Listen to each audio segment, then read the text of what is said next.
I mean, you know, Yeah. All right. well, I mean, like, Then you have to go to 2 else. so. That's right. Yeah, the US government does Yeah.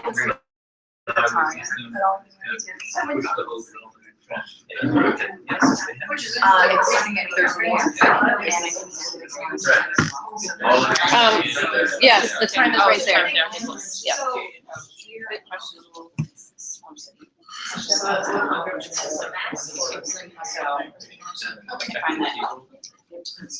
Yeah, and then I'll have, yeah, yeah.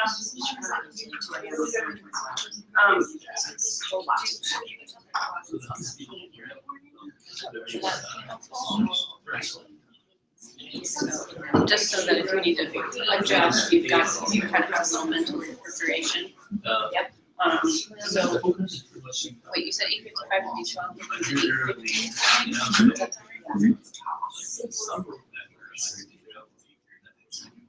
Okay, here we go. Yeah. Okay. And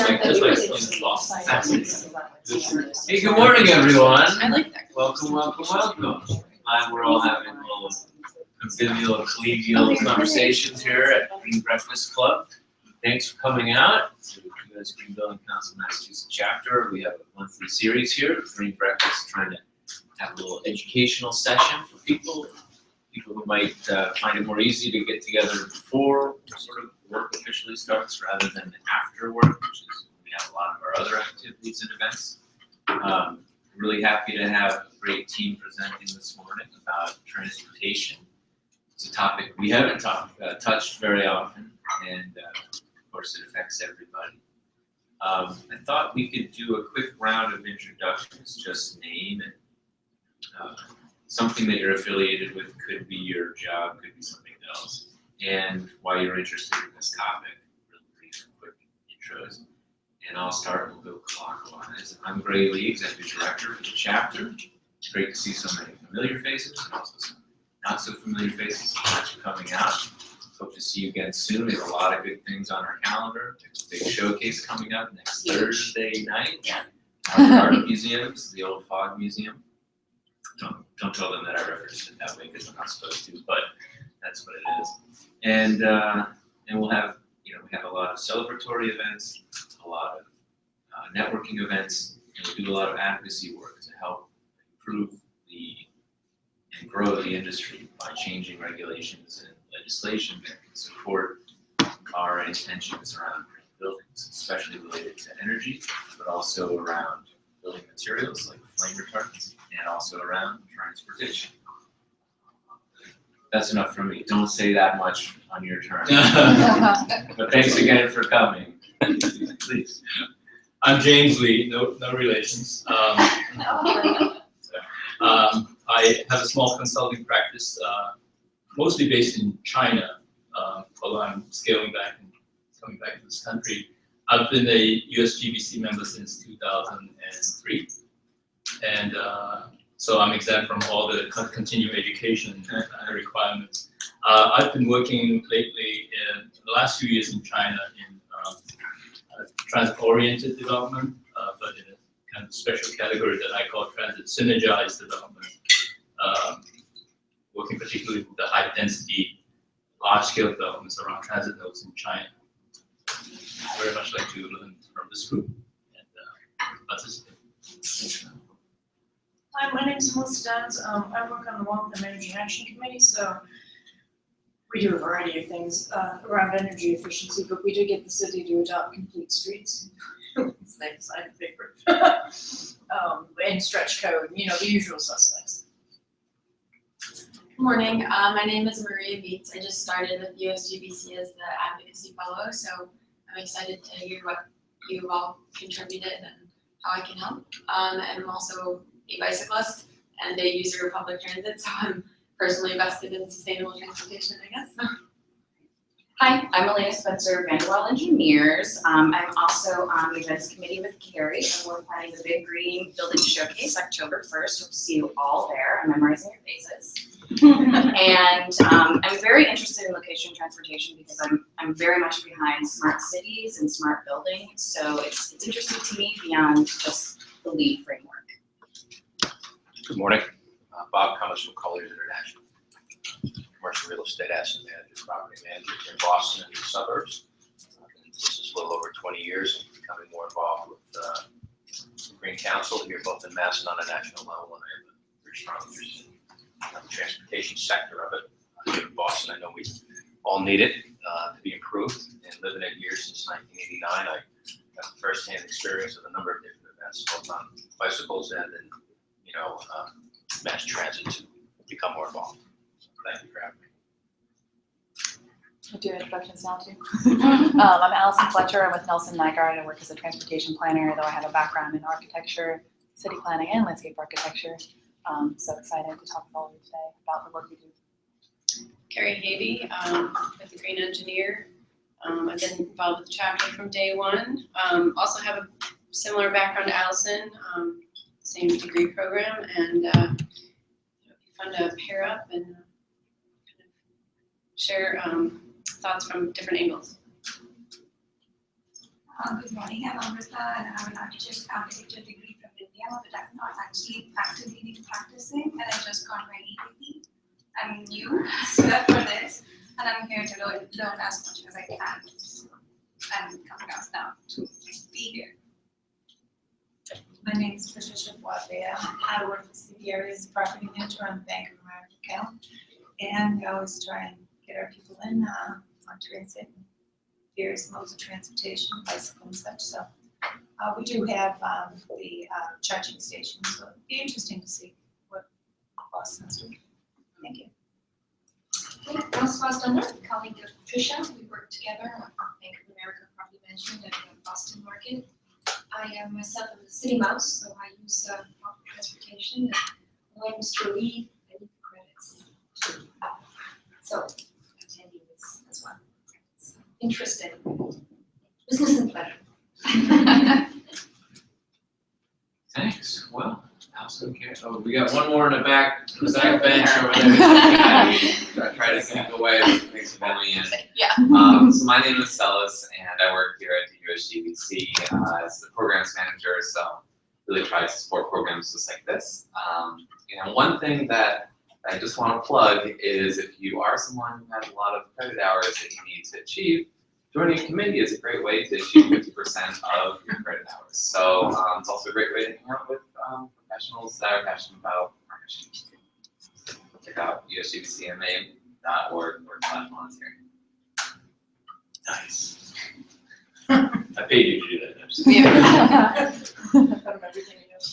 All right, yeah. Let's do it. Thank you, Jean. Yeah, so as I mentioned, I'm really excited to talk to you guys about transportation. It sounds like I have a lot to learn from all of you about your perspectives on property management, getting around, energy efficiency.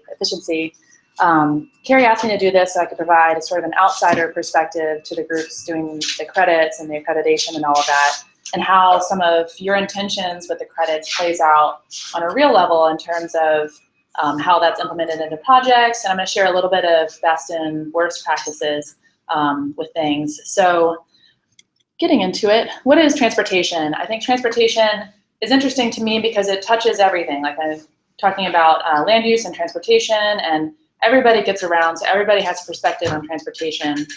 And how does it play into making places great? The topics that I'm going to unpackage today, specifically, I know there's a lot more in the location and transportation credits, but the 4 that I'll speak to is with land use and transportation, with proximity to transportation, with non-motorized transportation, which relates to the proximity, and also with reducing your parking footprint. So first with land use and transportation, many of you might be very familiar with this image. It's sort of classic. Thinking about that transportation is not just getting around, but it's also a spatial problem. How much room does a different mode of transportation take up? So as we know, this is equal numbers of people on bikes, standing or walking, in cars, or on transit. And so how much space does that take up in the street, and how much does it require? And I'll talk a little bit about mix of uses and trip generation. As we're thinking about developments and doing new buildings in the city, it's interesting how much we think about the impact of cars. Often you have to file a traffic impact assessment, and how many trips by cars are going to be generated, how much parking impact is there going to be. It's going to be really interesting when developments think more about how much of a stress is there going to be on the transit system or the walking system and the biking system, and are they going to do infrastructure upgrades to impact how those can become better for the development as well. And so transportation is not just about the cars. When we're thinking about how people are getting around with developments, we're thinking about the driving, we're thinking about the parking, and that drives up the cost of housing. Many of you might be familiar with the high cost of free parking. It's a great book you should read. And we're thinking about other modes. We're thinking about increased livability and also being able to provide a wider range of housing options in your development.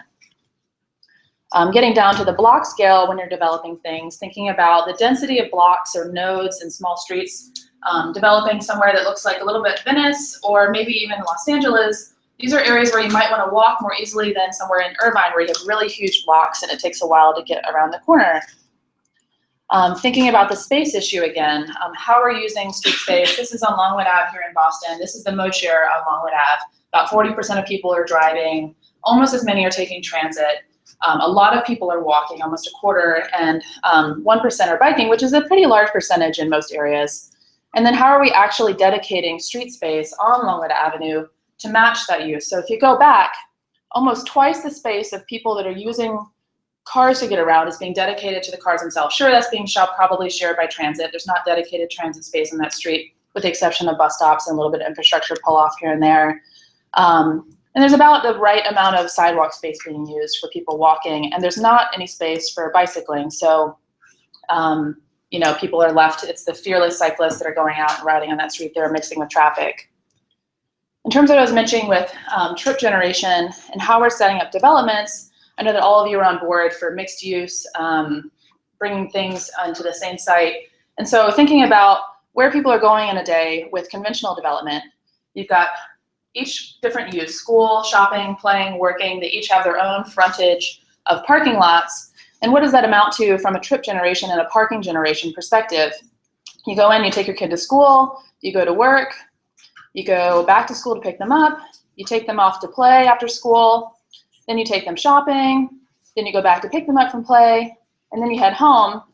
And over the course of the day, this is how many trips you've generated and how many times you've needed to repark over the course of the day. Whereas with a mixed use park once environment, called park once because you park once and you go to all the things that you need, with a more traditional street grid, you have an overlap of uses next to each other, and you can come in and you can have shared parking lots, and you come in and you park once and you can walk to all the things that you need. You could take your kid to school, you can head into work, you can shop, you can play. And all of this is not putting a strain on the vehicular system in the streets. And so you probably made 2 turning movements over the course of the day and parked once.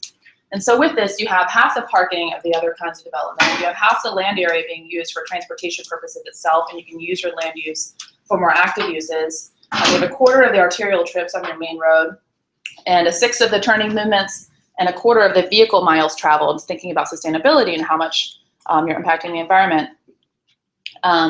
So drilling into the proximity to transportation piece, so thinking about, okay, there's the bigger picture of, how does our zoning match up with transportation itself? And then when you're getting down to selecting where your building goes itself, how does that plug into the existing transportation systems? Are you locating near transit? Are you locating near bike trails? Are there pedestrian facilities to connect people? Is there parking, and what are the connections to that parking? I was going to go through a little bit of best and worst practices in terms of transit stations, because I think some people here are interested in transit-oriented development.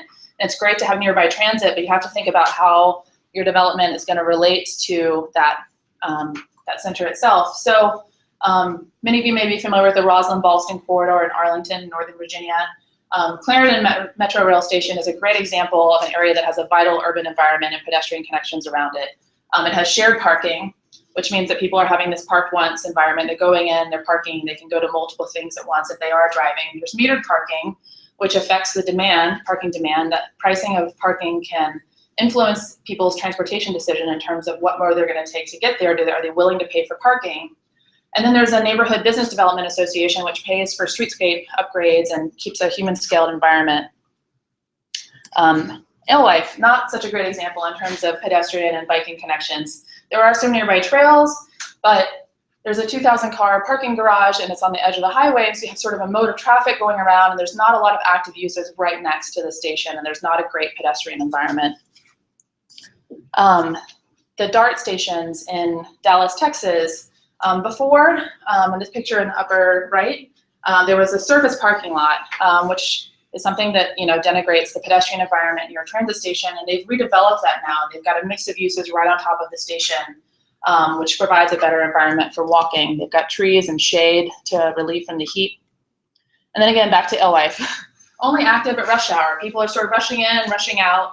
And there has been a lot of development near Alewife recently, but there's got to be more thought about how people are going to have a nice environment getting to Alewife.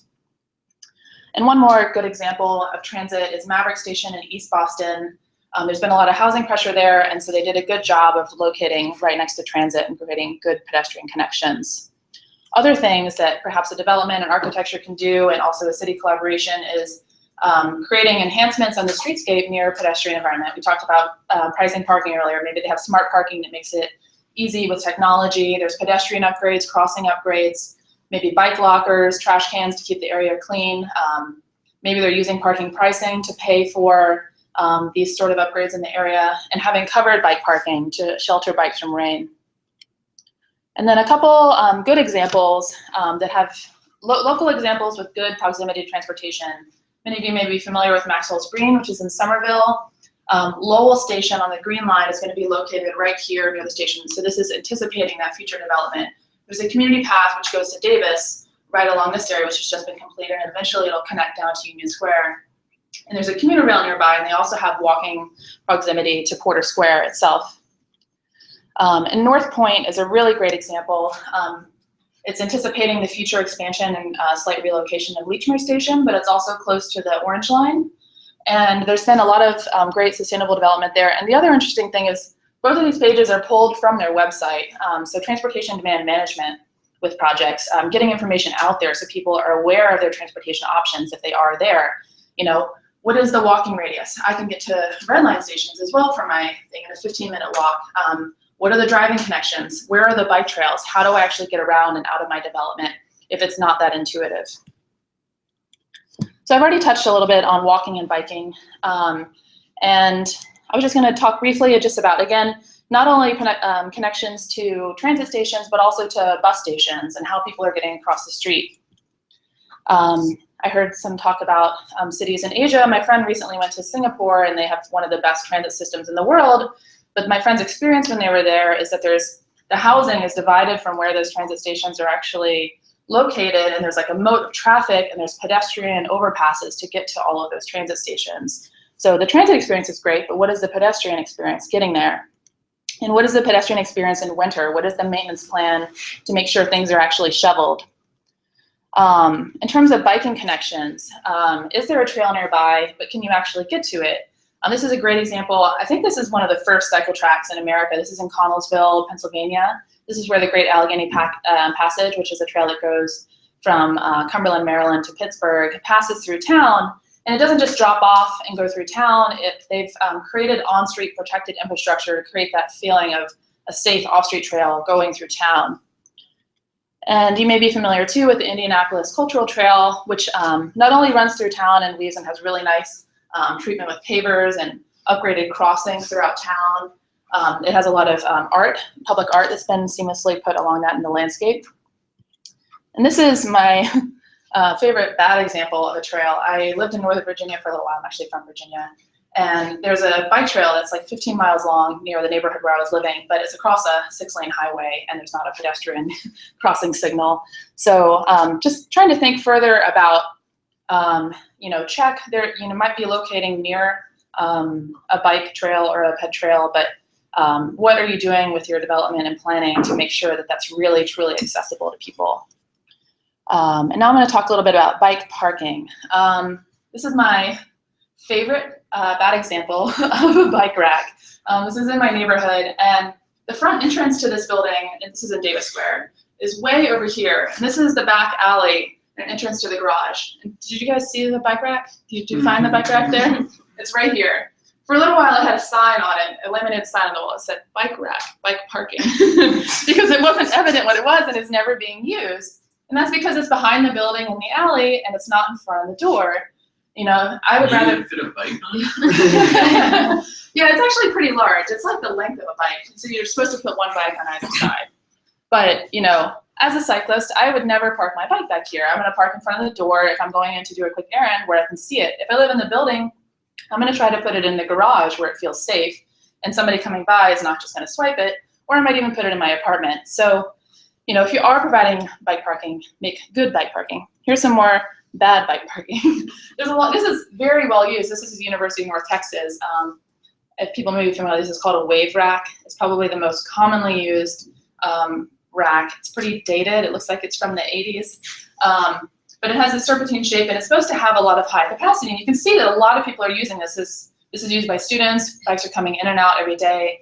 But from a user perspective, they're really frustrating. And you could probably get the same utility and the same capacity with a different kind of bike rack. Some of the things that are not so great about this, you only have one point of contact with the front of your bike, and you're not just going to lock your front wheel because somebody can steal the rest of your bike. So you have to have all these extra cables and things to lock to it. Your bikes are constantly falling over because they only have that one point of contact in the front. And so you're squeezing between bikes, getting in and out, and pinching your fingers because these are actually like too big to like get most common U-locks around them. I was at the Pro Walk Pro Bike conference this past fall, and they were passing out jars of Wave Rack-A-Sil for people that still want to use wave racks at their developments. A good and bad kind of bike rack. This is actually the Ames Hotel just around the corner. You know, a post and circle, one achieves a lot. You could probably lock maybe 4 bikes to that one if you're doing it like that. But if you put them on either side, it's meant to have 2. The interesting thing about this bike rack is it's actually located on the property itself. So if anybody tries to lock here that's not part of the hotel, technically they can be told to remove their bike because it's private bike parking, even though it's on the street. And the U-Rack, the common U-Rack, I would advise using these a lot. You can brand them. They're just very efficient, and from a cost perspective, probably the best use. Here's how not to use a U-Rack. Turning them sideways so that they almost have a wave formation. When you think about how you might lock to this properly as it's intended, you're only going to have half the utility in terms of how many bikes you're putting on there. And it doesn't have to take a traditional U form. This might even be a little bit better. It's a little bit wider. And Carrie and I were talking about, well, often developers want to get a lot of capacity. Maybe they want to put in a wave unit because it looks like they're going to get 20 bikes on the site. But you could put in a lot of U's and try to get a lot of bike parking in there. And probably the best example of a bike parking center is the Santa Monica Bike Center, which is located right near a transit hub in downtown. It's like a few blocks from the beach. They have this indoor bike parking, and sometimes the multi-level bike parking is difficult, but these systems enable you to like put your bike on and then you lift it up and it goes up into the system. And there's showers and locker rooms and all sorts of things that help people that are bike commuting. So finally, to talk about parking footprints. This is downtown Rochester, New York. I don't know if you guys followed, there was like a, what do you call it, when you have the March Madness kind of thing. They sort of set this up for towns and their downtown parking crater. And Rochester won for having the largest parking crater. So back to transportation as a land use issue and a spatial problem. How much space do we want to use when we're providing different things in our development? Parking takes up a lot of space. It almost takes up as much space as your typical office cubicle or a typical urban bedroom. And this is also just the space to store the car. There's probably about half that space is also provided per parking space for circulation to actually get in and out of the space. And when you're thinking about parking for your development, many of you may be familiar, we do a lot of, in addition to multimodal plans, we do a lot of traffic impact and parking impact plans and parking studies for downtowns. And often it's important to do a parking demand study before even thinking about what kind of parking you're going to provide in your development, because often there's more parking locally available than people might think. They might think there's a parking problem, but there's actually thousands of spaces available in off-street lots when you go out and actually look at how things are being utilized over the course of the day. Carrie and I were talking that in the LEED v4 requirements, there's points for complying with local zoning, and sometimes the local zoning is not as progressive as it could be. And in some urban areas, it's getting better. Like DC is providing developments that have 0 parking right now. And then there's also other guides for how much parking should be provided. The guide references the ITE manual, the Institute for Traffic Engineers, and they have like parking generation formulas for how much parking should be provided by use. But often those uses are not combined. We're not thinking about shared parking again. I think there's also further incentives and information to provide things that do a parking reduction based on the nature of the development. Is it urban? Are people inherently going to be doing shared parking, sharing parking between office and residential? So this is just an example of when we are doing some parking generation analysis. This is looking at a model adjusted for shared parking with demand as it changes over the course of the day for restaurants. So around lunch and around dinner time, you get peaks in parking demand for restaurant uses. Whereas in the ITE guide, unshared supply is going to require that you provide the parking for the peak. So you're going to have other times of day we're going to have available parking. In terms of office, you have a peak in the middle of the day. People come into work and they go home at the end of the day. And with residential, you have peaks at night. So people come home in the evening, and then 2 a.m. in the middle of the night, once everybody's gotten home, that's the peak for residential parking and how much should be provided. So when you combine all these together, you can see how with shared parking and with different uses over the course of the day, you could probably provide almost 40% less parking than you would than what the ITE manual necessitates for each of those uses being containered and using their own parking facilities. And from what we've found in some of our parking studies, this is in Lexington, Massachusetts, this is what we observed in the field with the demand and the arc of that demand over the course of the day. And we're finding that's about similar to what the ULI adapted shared parking model is finding that is needed for parking. So just to be smart about how much parking you're providing on your site. And if you must build parking, use best practices, make it sustainable, bring in stormwater management, bring in shade trees, because every person that parks a car is going to become a pedestrian, and you have to think about if people are actually going to use that parking lot, that's going to want to feel like a safe environment, just like people trying to find their bike parking. So if you'd like to read for further inspiration, I mentioned The High Cost of Free Parking, great book. Todd Lippman also has a book about parking management best practices. And Jeff Tumlin, the president of our company, has a sustainable transportation planning textbook. So that's it. Pass it to Kiri.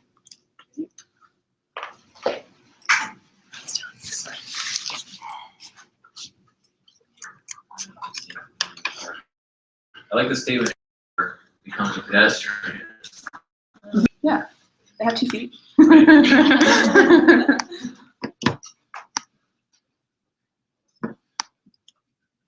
It starts off with. Mm-hmm. It's really impossible to get rid of working at Some, Yeah. for most people. So when we do public outreach, people come and tell us, they're like, oh, I don't use that lot. It's dark, it's scary. I might get robbed back there. It's like, oh, well, there's thousands of parking spaces there that are not being used because of that. Period.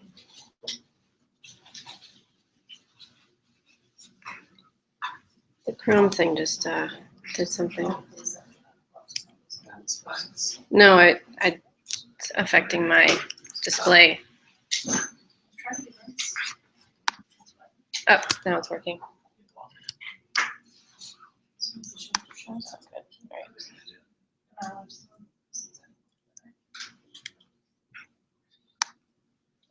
Sounds good. All right, so what Allison has talked about is best practices for location and transportation, and she's described some of the challenges with parking and biking and pedestrian access. So now I'm going to dive into the LEED side of things. What LEED has done is really tried to take those issues and concerns and package that into the LEED v4 location and transportation credit category. And for those of you familiar with the LEED rating system, v4, they really stepped it up a notch. They've added another credit category called the location and transportation, and that's what I'm going to share with you today. So the location and transportation credits, there are 8 credits. And as you can see here, they kind of cover a pretty good spread of, again, what Allison was talking about, from parking to public transit to bike facilities, reduced parking footprint. One thing to note then, the site credits that you are familiar with. Some of these credits you're probably familiar with from LEED v3. They used to be in the site credit category. The site credit category has been kind of refocused to really be thoughtful about the site and environment, and the location transportation is looking at a little bit of a more larger community size scale. So these are the credits I'm going to focus on today. I'm going to go into kind of an in-depth description of each credit requirement and a little bit about how to document the credits as well. So the first credit is high priority sites. The intent of this credit is to really encourage a project to be located in an area that meets one of a few different constraints. So either it's going to be in a historic district. You can get 1 point for locating your project in an historic area. This is something a little bit new in LEED v4 as well, that people were really pushing back and asking for historic preservation to be recognized. Or option 2, you can be in one of 8 different priority designation areas that LEED has described. I'll show those to you in a moment. But this is really dealing with socio and economic sort of impacts and trying to locate it in an area that might need a little bit of revitalization. And third is brownfield sites for 2 points. So this, very similar to LEED v3, where if you're remediating water or soil, you can get credit for that. No longer can you get credit for asbestos remediation, though. They have gotten away with that little tidbit. The other thing to note here is that this credit is also has an EP, an exemplary performance point you can achieve if you do option 1 along with either option 2 or option 3. So this is what the template looks like in LEED v4 for a location transportation credit. They've really tried, they've had some feedback, and they've really tried to pare down the amount of documentation that you need to do, and they've tried to minimize it so that you're not doing a lot of busy work. I'll let you be the judges of that. But for this one in particular, this is a good example where you're literally checking a box saying this is what I'm attempting, and then you're showing a map or other documentation saying, yes, in fact, I am in a historic district. I deserve to earn this point. Is there an authority on historic districts? It's like whatever the state. No, they don't have anything like that. So it's a local jurisdiction, I presume, and not like the national registrar. So until LEED tells us otherwise, we're going to try everything. The documentation for the credit No, I'm is kidding. like the documentation is that, you know, in this municipality, here's the statute. Correct. Local zoning ordinance, something like that, with a boundary that's showing this is our designated historic area that they've restricted, you know, development to the facade, things like that come with being a historic area. Then the second one here, you can see the list of the 8 different options if you're in this priority designation area. So one example, the Federal Renewal Community Federal Empowerment Zone. If you qualify for any of these, you can earn a point. Again, you just need a vicinity map with a project boundary or other documentation just confirming that yes, indeed, you are in one of these locations. And then the last one is the brownfield remediation. We need to provide a little bit more for this one because it's a little bit more technical. They want to know what was remediated, was it in fact cleaned up completely, who was the responsible parties, date of remediation, but all the basic stuff that anyone who's doing that would ultimately have anyway. How far into the past can you get credit for that brownfield remediation? Yeah, that's a good question. I don't know the answer to that. I will find out for you. I guess it could be just if it happened. Yeah, I think Should only happen once. right. I mean, if it happened on your site during the scope of this project, I mean, that's the way I would always interpret it. That if you're picking your site, you know, you've purchased the land, there was remediation that needed to occur. I suppose if it happened 5 years ago, but within the same ownership and the same scope, that would be okay. But obviously, if someone remediated and then you bought the land, you can't count that. They want you know, taking credit for it. So that's a little bit on historic and priority sites. Now we're going to talk about surrounding density and diverse uses. So you've got 2 options for submitting for this credit, and again, a little bit similar to LEED v3. You can either meet density requirements within a 1/4 mile radius, or you can, for diverse uses, you can be within a 1/2 mile walking distance of at least 4 to 7 uses for 1 point, and if you're 8 or over, for 2 points. And you can do both of these in combination as well if you're in an extremely dense area. One thing to note, so I'm predominantly talking about LEED NC, LEED BD and C, the new construction rating system. The LEED reference guide now, they've really packaged all these different, we've got retail and warehouse and schools, and there are little differences with each credit, but for the sake of time, I'm kind of streamlining this to the NC, but I'll give you a couple tidbits when I feel applicable on some of the other categories. The points also vary a little bit too if you're in a different rating system. But one thing to note, for warehouse and distribution centers, they've done something kind of interesting here. And again, this is a fairly new rating system where you can be awarded if you're located either on a previously developed industrial site or if you're located near a main logistical hub, such as the airport, a seaport, or maybe an on-off ramp. So another way to really kind of push smart growth and encourage that. So now I'm going to show you a table. This is the table for the density thresholds that are required to achieve this credit. It's a little bit math-ish, so I'm not going to get too much into the details of how you do it, but if you go into the LEED credit template, it does show you how to plug and chug all the information in, but what you're going to need to do is look within a quarter-mile radius to see how much density you have. One option you can use is to do it by separate residential and non-residential densities, so you're going to have to look at every building in an aerial view, and you're going to have to figure out what the use are, what the densities are, how much area, and then you're also going to have to compare that with the total buildable area in that quarter-mile radius and see what kind of densities you got. So it's a little bit of work, but if you're in a high-density area, you know, you want to be able to get credit for that. It's worth it. Here's a map kind of showing you. So in V3, here's an example of a credit I did where I did the density calculations. And because this area in Kendall Square is so dense, you don't actually need to go all the way to that quarter-mile radius and calculate every single building. If you've got a really dense area, look for the tallest buildings, the most dense buildings, do the area calcs for that. You might even hit some of those thresholds for LEED right away without calculating every single building. So recommended to start with the tall buildings and work from the inside out and see how you fare.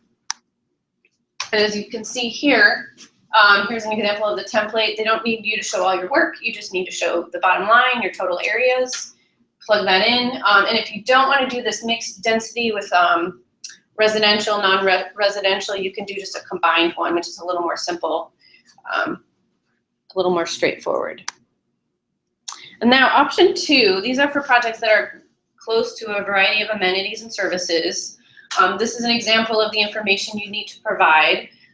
This again is a little bit different than LEED V3. In LEED V3, they'd say, all right, show us 10 uses in the area within a radius as a crow flies, and now we need to do it as a walking distance. So it can be a little bit more difficult to get, but they've also pared it down where, hey, if you can show us 4 uses, we'll give you a point. So they've done it on a categorical level now. So for example, Dunkin' Donuts, if you've got that would be a cafe, coffee shop, then you have to go to the LEED reference guide and you have to determine which of 5 different use categories that use would fall under. And then LEED has one more requirement. You have to meet 3 of the 5 use areas they provide. So they want you to have a distribution. They don't want you to say, oh, I've got 10 restaurants. I'm in a diverse use area. They're going to really push on this and say you've got to have 3 different use categories, and you can't have more than 2 of any use type, example, restaurant, grocery store, in any one category. And again, you also have to meet the walking distance of a ½ mile or less. So it's a little bit of a challenge, but still doable. Here's an example. This is not a completely urban area. This is out in a suburb of Worcester. And here we go. We found 5 different uses that we can use to get a point for this credit, all within a ½ mile walking distance. And this is the kind of documentation that you would submit for LEED as well. All right, now access to quality transit. Allison talked quite a bit about accessibility to transit.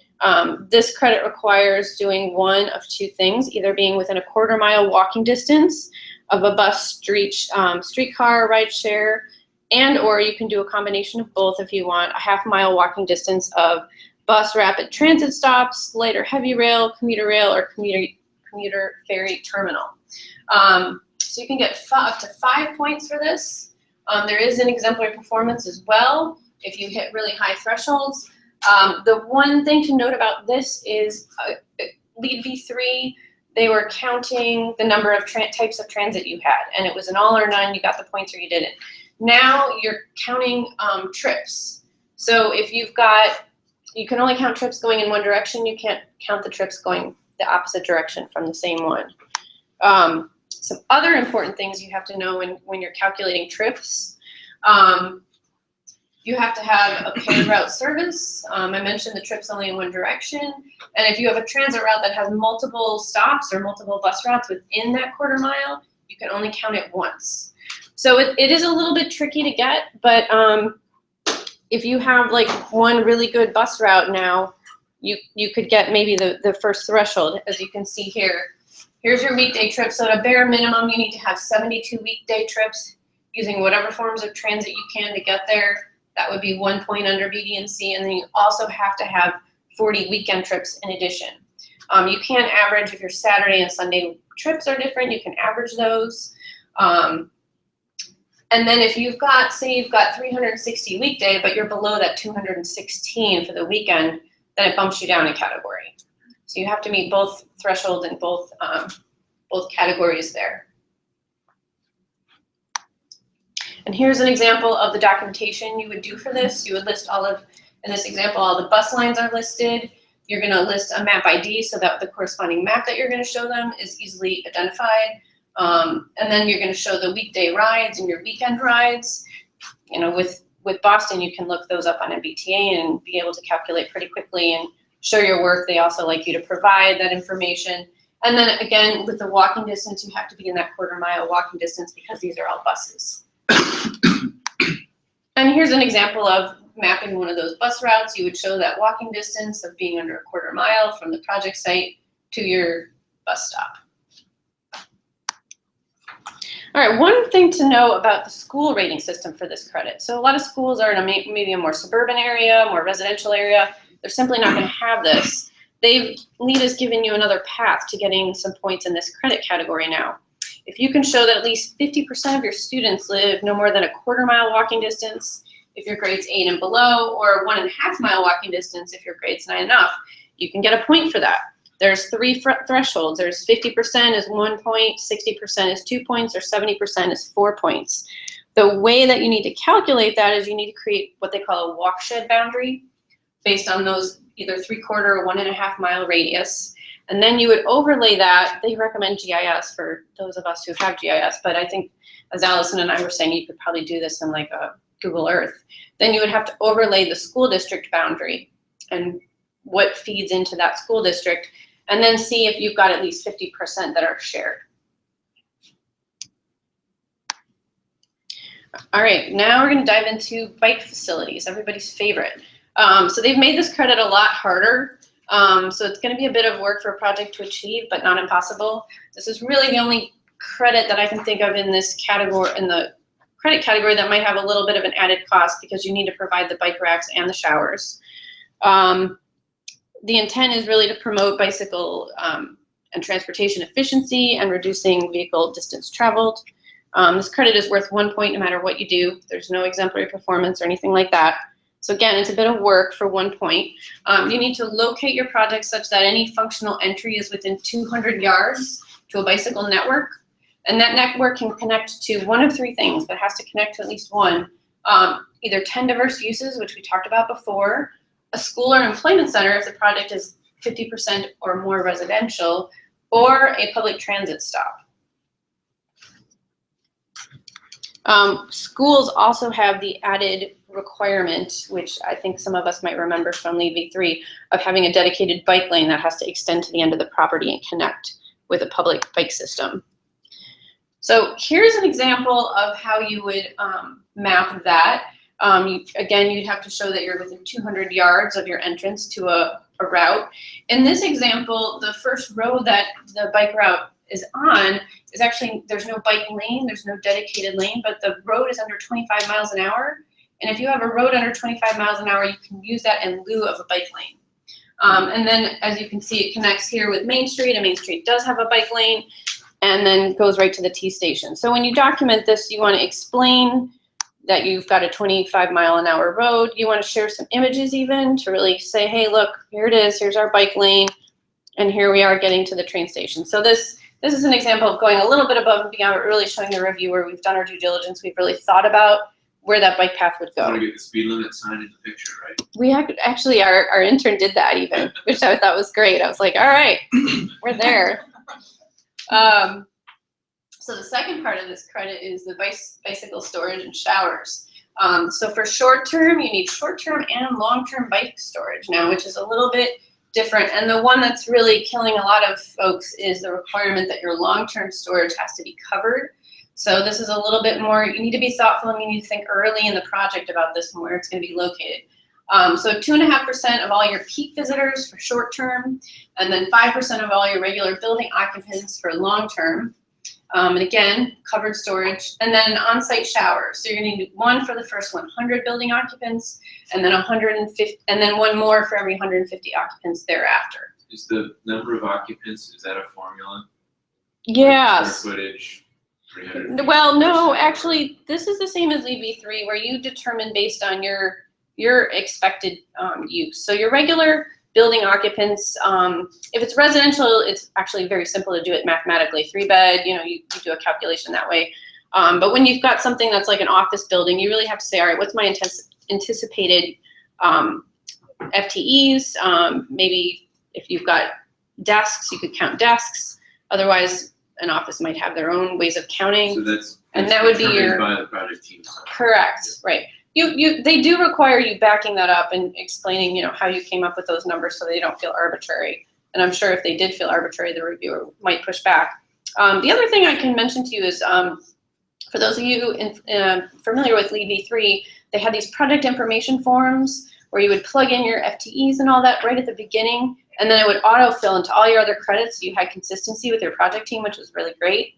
They've done away with that. I think it's kind of a double-edged sword. In some ways it's good because it was a little tedious because it was just more templates you had to fill in. But now you really have to be a little more careful about inputting information and coordinating with your team because there isn't that auto-connecting to multiple credits for the same number. So a little bit of an up and downside to that. A couple other things that you should know about bike storage. You can have no fewer than 4 bike storage spaces for long and short term. You need to be 100 feet from a main entrance if you're short term, and a functional entry if you're long term. Schools, they don't need to have any short term bike parking. Their long term can exclude grades 3 and under because they're not going to be biking. And you don't need to count students in your shower quantity, just your staff and faculty. And again, with residential, you need to provide long-term parking for at least 30% of all building occupants, which seems like a lot, or a minimum of 1 space per unit. So again, this could end up, I just had someone in my office say, wow, we're gonna need to provide like this crazy number of showers for, I think it was like 200 showers because they have like this really large building. So for some projects, when you start getting into these higher density buildings, like maybe this one over here, it might not be a good fit for this credit unless you've got some really gung-ho developers behind it that really want every man, woman, and child to have access to a shower. So but we'll see how it goes with that. But I mean, obviously the intent is great, and as Allison was showing with the bike examples, and having access to showers is definitely, there's advantages to that. So here's an example of how you would document your access to showers, just showing, okay, I've got my bike storage, it's inside because this is your long term, and I'm within 100 feet of my entrance. And again, with the short term, highlighting it, boom, you're done. They're trying to make this quick for you. And here's an example of the template. Like I was saying, they don't autofill now, so you have to make sure you know your short-term spaces, your distance from your entry, your peak visitors, and then it'll calculate for you how many you're supposed to have, and it'll tell you if you've hit that threshold. And again, with showers. All right, so the last credit I want to talk about is reduced parking footprint. So for this one, as again, Allison mentioned, we've got this base ratio table that LEED is now providing. So you have to meet your minimum zoning requirements. In addition, this is taken from this Parking Consulate Council handbook that you can find in the reference guide, though you don't have to buy it separately. and you have to look up what your use is and determine your parking ratio. And once you've calculated that, you would plug this into your template. If you're case 1, which is the baseline location they call it, this is for projects that didn't meet the density requirement or connectivity credit. So that in those cases, for case 1, you need to show a 20% reduction, which is here, in your parking capacity. So in this example, they've hit 23, so you'd hit that 20% reduction for 1 point, and then you'd provide a plan showing your parking area, and then you need 5% of your carpool parking in a preferred location. Again, this is something familiar from LEED v3. Then there's this other threshold. This one you have to hit 40%. So if you hit the density or use category or credit, you have to meet a 40% threshold to get this point. So they've made this definitely a little bit more tricky. And a couple other things to note for this credit. Again, the preferred parking for carpools for 5%. Your calculations have to include existing and new off-street parking, if it's leased or owned by that by the same project. Off-street parking that's outside your project boundary but available to the building users has to be included. If the parking is shared by 2 or more users, then you'd have to figure out what that shared use is and kind of split it down the middle and figure out which is allocated to which project. And if there's no off-street parking, you can earn the reduced parking footprint credit, but you can't earn the green vehicles credit, which I'm not going to talk about today, but that one is a little straightforward. Electric charging stations, LEFE parking, things like that. So that's the gist of that credit. So I hope, in summary, that you've learned a little bit about the credits I've focused on here. We've got high priority sites surrounding density and diverse uses, access to quality transit, bike facilities, and reduced parking footprint. If you guys have any questions, we're happy to answer this, and thanks for coming.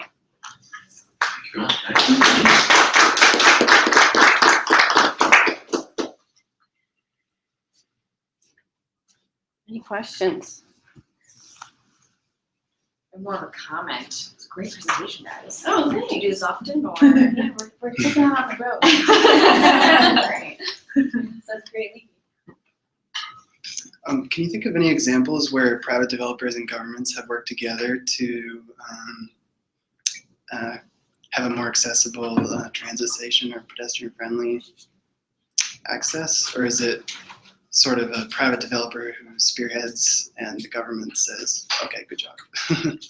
Well, I can speak to, I'm currently working on the Union Square project, and that's very hand in hand between the city of Somerville, all the different transit agencies, and the developer that's going to be developing the sites around that as well. It's interesting trying to get everything into the picture, because there's also going to be a community path going underneath there and coming up to grade, and they're going to have a huge pedestrian desire line coming through that area there and trying to accommodate all of that. It's really interesting, but yeah, they're definitely collaborating on that. It's all going on at the same time. Question. Carrie, I can't help but think of your diagram of shared parking spaces when you stack up the different uses and Oh, stack yeah. up the peak loads. Yeah. And then thinking about your comment on the shower facilities, how using that formula just generated a huge number of. How about sharing those shower facilities, because that shower is just used once by one person a day. So if you talk about peak, it's almost the epitome of that. Yeah, I mean, it's Single use. it's tough. I think LEED is really trying to figure out what percent, the one shower per 100, the first 100 people. I think they thought that was a good formula as far as the percent of people that normally are going to be biking would use it at any one time. And I think it works if you only have a couple hundred FTEs. You're only providing a couple of showers. I think it's just when it gets into those higher densities that math becomes, it suddenly doesn't work anymore. And I feel like they really need to look at, at a certain cutoff, whatever that is, 1,000 people or whatever, changing that threshold. I agree. Because I think it's really important to have showers, but I think the amount they might be providing is a little too much. They do have one other option if this works mainly for like a residential mixed use project. If you've got a health club in your building, say you've got a health club on the first floor, you can use the health club showers in lieu of providing additional showers, but that health club has to be located in the building. In LEED v3, they let you walk across the street to use a health club, and now they don't let you do that. It has to be physically in the building. So it doesn't really help that much. It can help a little bit on a large residential tower, but residential towers are, they're gonna have showers in their units anyway. So yeah, I think that one's gonna be a little bit of a challenge for LEED as things move on, and they might need to make some adjustments. We'll see. But no one's gonna provide 200 showers, so it'll be like a whole floor of showers. You start charging for shower services. I was thinking the same thing, looking at available shower facilities nearby that would be accessible. Yeah. And then also, how the, like parking, how the showers are tailored to use, because predominantly it's gonna be commuters and office uses that would be using the showers, not residential. Yeah. What is the alternate pathway for that? I mean, are we waiting for LEED v5, or is there a way to change that? They don't have one now, but the interesting thing is from really just kind of diving into all these details. And for those of you that don't know, I'm on the Location Transportation TAG Technical Advisory Group for USGBC. So I will be sharing these thoughts in this one discussion we're having right now. I will share that with them and see. At this point, they said they don't want to change credits, but they might do LEED interpretations. They might, like you said, an alternative compliance path, I think in this case would be really great. So I will definitely pass the word on to them. There's precedence for those types of things. And I think, and if we share, I can share with them some precedents from our office now and say, all right, what do you think of this? Are we really supposed to provide this many showers? And I'm especially thinking about, for instance, in China, I saw a presentation recently about like tower ghettos. It was called tower sprawl. We've got like residential sprawl in this country, but in places that are rapidly developing, the term was tower sprawl because it's just 40-story apartment complexes, bam, bam, bam, bam, bam, like dominoes. And at that scale, the credit will need to be different in some ways. Right. And this is an international kind of standard that right now LEED is, it's a good point, expecting everyone to meet. So in China, that would be even harder. Well, with residential though, if you're going to have your in-unit showers, but it's this 30%, Anyway, we don't even. It could be, There's always some other stuff. It's a good topic though. It's a good point. It's an example of the intricacies of the system that totally. We get into the gaming of it to try to figure out how to crack the code. Yeah. Are there other credits or areas in the presentation people want to ask questions about? I had a question, because I guess in some of your presentation, a lot of what you were talking about is the way that the systems are sort of overlaid over each other and like the connectivity, and in the location and transportation credits, I guess some of that is starting to come together, but a lot of it sort of seems to have to do with like picking a good site, and then in terms of the actual design of the project, there are certain limitations, right? Like if your site doesn't qualify, there are only so many things you can do to achieve that credit in the actual design of the building. And I'm just wondering, like how the idea of like the adjacencies and connectivity is like built into the credits, or if that's a way that the category would sort of evolve. Does that make sense? Like the bike path, it makes sense to me with the bikes, like where the racks are located close to the entrance, and then there's also a distance to the beginning of the path, but it seems like the idea of the pedestrian traffic versus the vehicular traffic hasn't necessarily found its way into the credits yet. Is that correct, or? In other words, are you saying like LEED doesn't talk about how does the car lane interact with the bike lane, or are there certain requirements for a bike lane width so that, are you thinking safety or? Yeah, well, I was just thinking like within the scope of the site in terms of what the project team could be designing, how, I don't know, in terms of like what we can do on the site, how should we be trying to achieve in terms of how those systems sort of come together to meet the building? And is that something that like will be involved in the credits, or are you trying to capture that in the credits? Is it? I think I can respond in Okay. two ways. Well, one thing I written initially when you started talking, I was thinking about how maybe in the credits things sort of seem siloed by modes. Like you're looking at things and maybe there's not an additional bonus for having all the things. But then in terms of the pedestrian stuff, I think some of the stuff I was talking about is sort of qualitative. What is the quality of the pedestrian environment? Yeah. And there's not a lot. There is a lot more for other things, like for walking distance to things in your credits, and the biking credits and the transit credits. But there's not much about qualitative stuff in the environment, like how wide is the sidewalk? Does it have Right. cracks in it? Is there Yeah, shade if it's a sunny maintenance, yeah. environment? Is there, just there's lots of things that can be done to sidewalks that, I don't know, from a transportation perspective, and then crossing signals and raised crosswalks, traffic calming. Yeah, no, that's a good point. Sorry, I think to build off that question, it seems like a lot of the site analysis, it either has those features or it doesn't. And I'm just thinking in Living Building Challenge, when you do this due diligence, it's not just a report, it's the next step is advocating to the certain authority to pursue these things that we're trying to do. Is there a way that LEED can sort of integrate that idea instead of just doing the report? Is that like the next step, V5 sort of thing? For advocating to actually use the infrastructure. Yeah, to actually do what we're trying to do on credit. Yeah. Well, let Carrie go too. The transportation demand management stuff I was talking about in terms of information that's provided, that's very helpful to like end users. I'm just thinking again, if you're having a building, posting information online, but that could also, I think, be a transportation point, is having not only information program, but a TDM program, and it's a bike share, car share, or other things like that. But I don't know, that's another facet that could be added. Oh, yeah.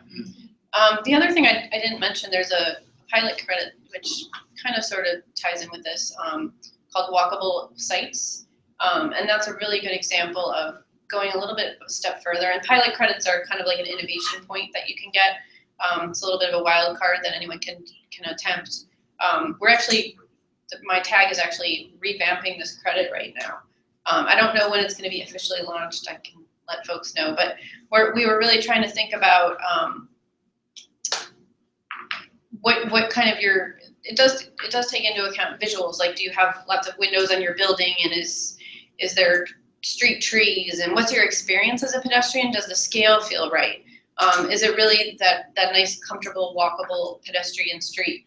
And it's a really hard credit to create because there's so many different directions you can go, and we would start to go down one path and then say, well, what about this over here? Are we saying that a street in Paris isn't a walkable street because it doesn't have street trees every so many feet?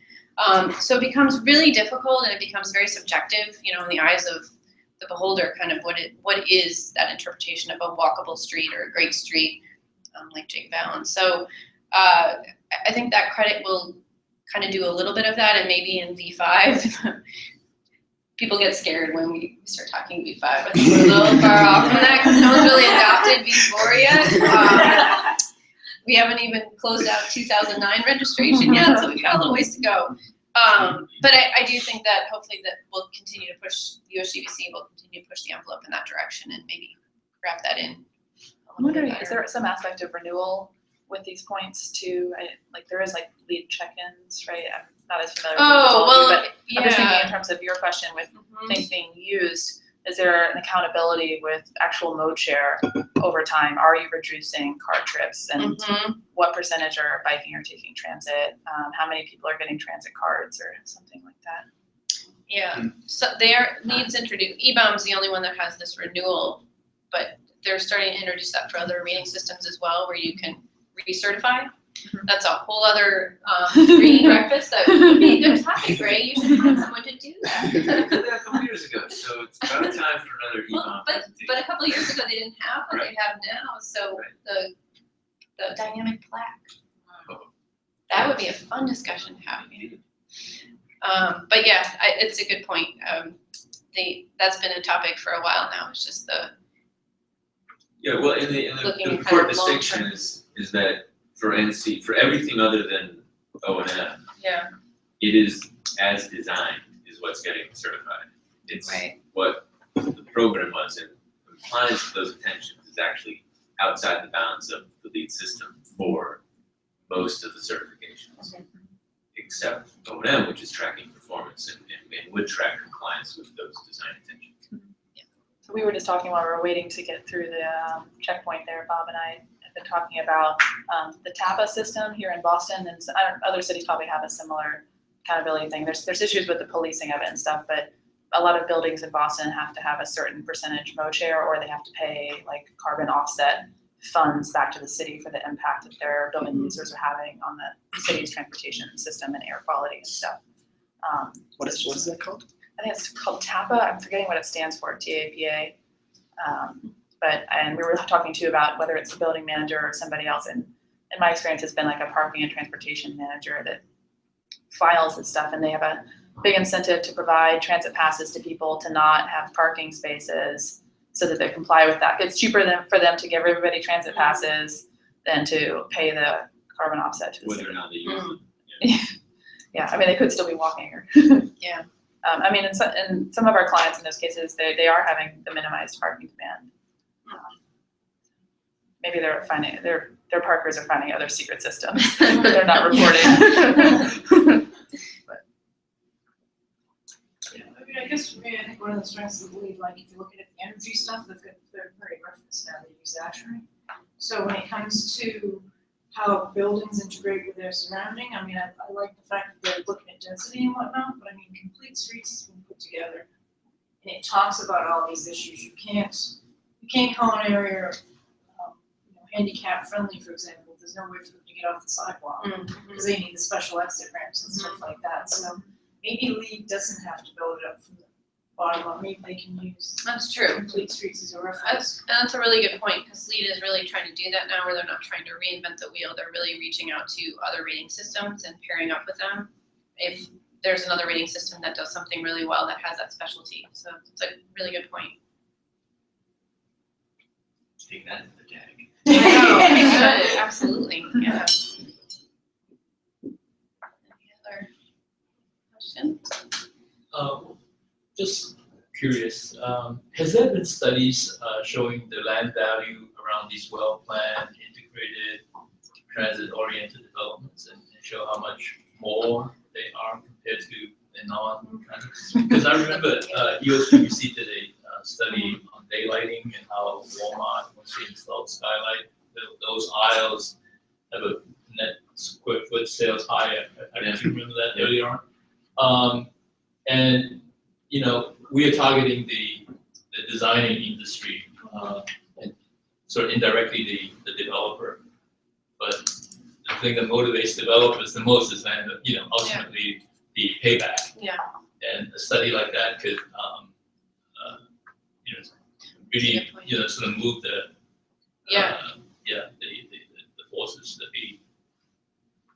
I mean, I know there are studies, I can't think of any off the top of my head, ever studies to cite as a bibliography, but I know we've been talking about sort of the irony of land value with transit, because, I mean, just Union Square, I was talking about earlier, like, land values are going up because transit is coming there. I think that's pretty evident. So, but, often transit is intended to provide transportation for all, and there's a lot of people that are transit dependent to get around, but as soon as transit comes to their neighborhood, the land values are going up and they're pushed out of the transit accessible neighborhood. There was an interesting graph, or there was a map in the Globe recently that was like infographics that students at Northeastern are producing, and they were looking at transit dependent and income stuff overlaid with transit, and you see there's like the area in Southwest Boston where there aren't transit lines, and there's a lot of low income neighborhoods like right between the lines there, and they're far from transit. Have to take, I think there was something too about how many connections they have to take to actually get to downtown Boston. It's like 3. I think the Mass Smart Growth Alliance recently did publish something around the value, the property value premium of walkability. So not necessarily transit oriented, but relevant to that future data sent your way.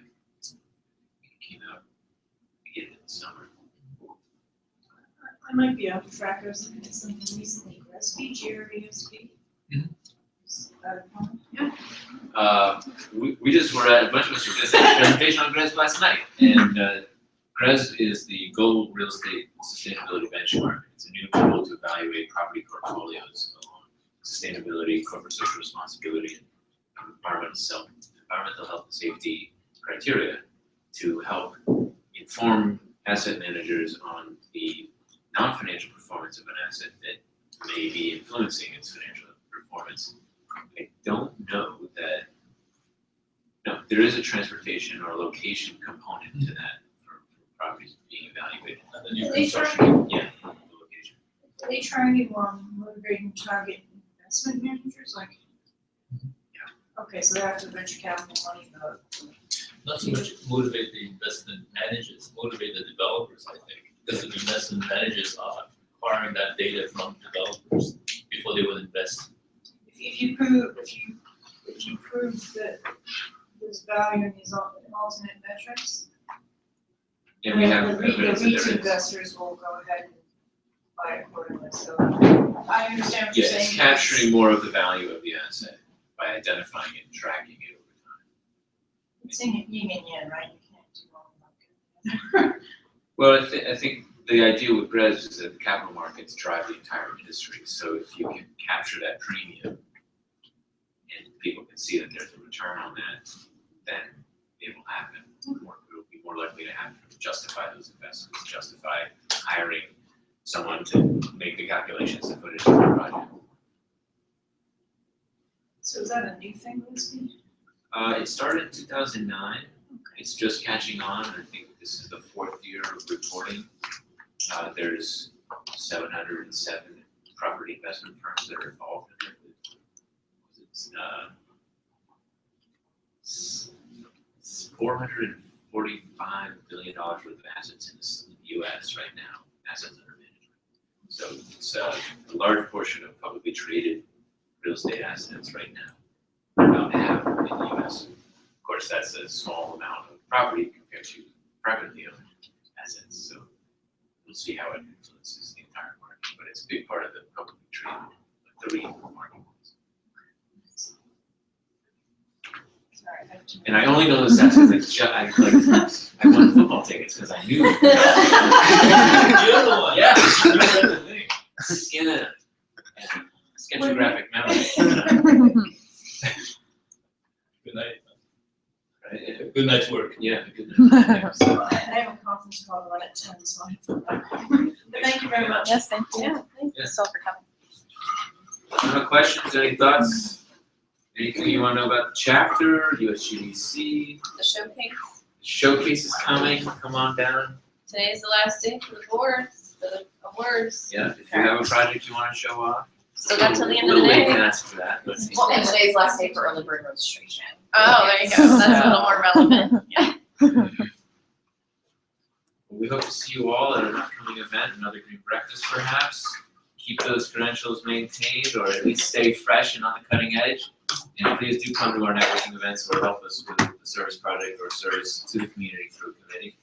Celis or I will be happy to talk about that anytime. Come on down. See you next month. What's your next green breakfast? It is on tax incentives for green buildings. I think it's October 20th, something like that. Yep, third Thursday. Who's doing that one? Jerome Garciano from Robinson and Cole. He's a lawyer who's been tracking various tax incentive programs throughout the United States at the state and local level. It was a very interesting discussion on how people are taking advantage of those types of things. Oh. Okay, great. Great.